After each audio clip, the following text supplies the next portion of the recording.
Comme vous avez pu voir, je change la fréquence du moment où je change de côté. Encore une fois, c'est vraiment pour égaliser le tranchant de la lame. Donc, on veut, en bout de ligne, vraiment avoir un tranchant symétrique des deux côtés. Donc, j'alterne au préalable. Le dernier mouvement que je vais faire sur cette pierre-là va vraiment simplement glisser le tranchant d'un côté comme de l'autre. Je vais le refaire une dernière fois. Donc, je fais du talon à la pointe et ensuite, je reviens de l'autre côté pour faire la même chose, talon-pointe. Donc, on se souvient au début, on veut vraiment être un métronome, faire les mêmes mouvements des deux côtés de la même fréquence.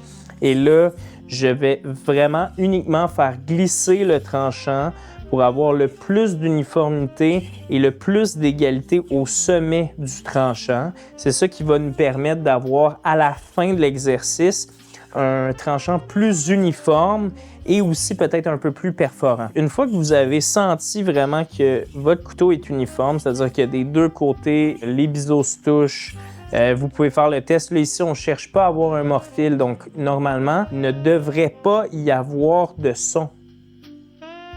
Les deux biseaux là, se touchent complètement. Là, on est vraiment dans un apex ici. À ce moment-là, ça veut concrétiser le tranchant. Donc là, à ce moment-là, on peut vraiment appuyer notre doigt sur le tranchant.